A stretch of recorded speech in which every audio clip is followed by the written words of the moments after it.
Assalamu alaikum. Today we have to learn about teaching strategies for elementary education. For this we will be study about different teaching methodologies of our curriculum.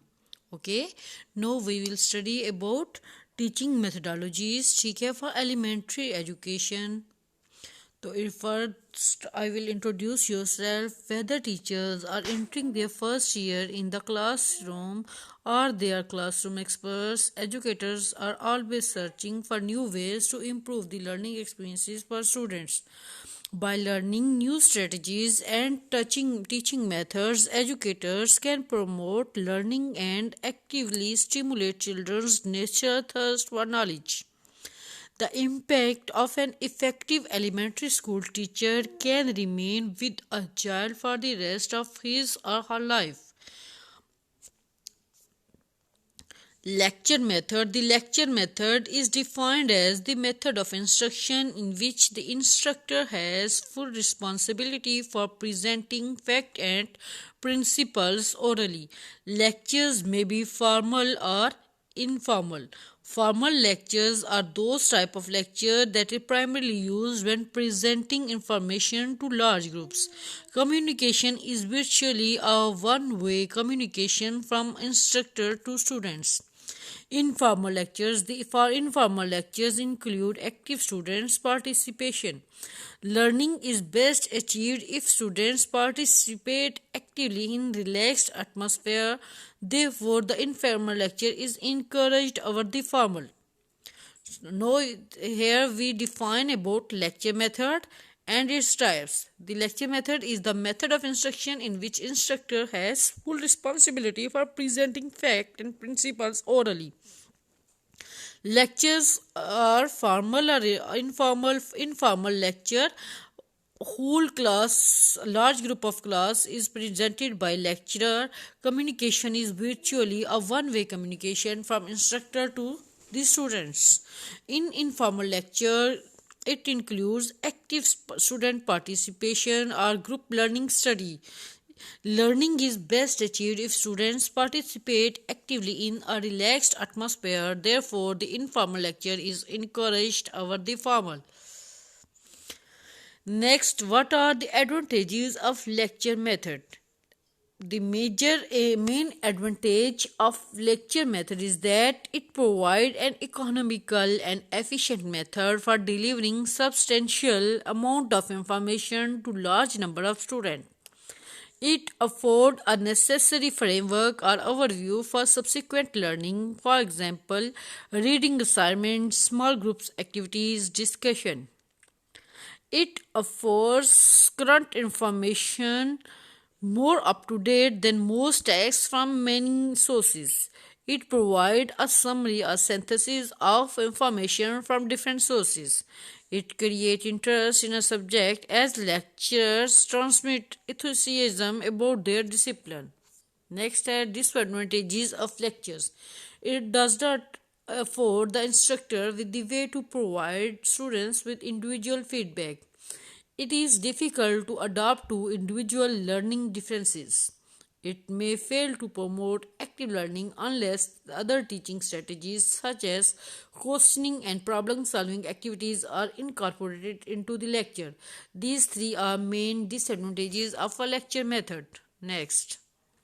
Demonstration method. What is demonstration method? Demonstration method involves showing by reason or proof. It is by actively based method, explaining or making clear by use of example or experiments. Demonstration method can also be named as experimental method. Demonstration often occur when students have a hard time connecting theories to actual practice or when students are unable to understand application of theories. Major purpose of demonstration method. When practical allows trainees to repeat the procedure in a hand-on practice session to reinforce the learning process. By immediately correcting the trainees' mistakes and reinforcing proper procedures, you can help them learn the task more quickly. The direct demonstration approach is very effective method of instruction, especially when trainees have opportunity to repeat the procedure. Advantages of demonstration method. According to me, demonstration method is very good method for like teaching. It is time saving in presenting. Concentrate attention of learner on relationship to be used. Make efficient use of observation. It's a mean of strong motivation, can be used in training group or individuals. Next, drill method. Drill is in or by rote method. The term drill and practice is defined as method of instruction characterized by systematic repetitions of concepts, examples, and practice problems. Drill and practice is a disciplined and repetitious exercise used as a mean of teaching and perfecting a skill or procedure. To develop or maintain one specific skill, these sub skills built through drill and practice should become the building block for more meaningful learning. Effective use of drill and practice depend on the recognition of the type of skill being developed and the use of appropriate strategies to develop these competencies. Limitations of drill and practice. Teachers need to make sure that when having students practice, there is a clear link between concept and action. Students must be able to relate that they are doing to what they are learning. Similarly, drill are not effective when students are not prepared enough. They will not be able to maintain a pace if they are still unclear about the concept. Next method is project method. Project method is of American origin and is an outcome of Davies' philosophy of pragmatism. Oxford Learning Dictionary defined the project method as a plan of action. According to Dr. Kilpatrick, a project is a unit of wholehearted purposeful activity carried on preferably in its natural setting. And J. A. Stevenson, a project is a problematic activity carried to completion in its natural setting. Concept of project method. The project method, also discussed under heading like project work, project approach, and project based learning, is one of the standard teaching methods. It is a sub-form of action-centered and student-directed learning and an enterprise in which children engage in practical problem solving for a certain period of time. In project method, teaching and learning are considered from a child's point of view, and in this method, knowledge and skills are learned by people through practical handling of problem in their natural setting. Main advantages of project method are following.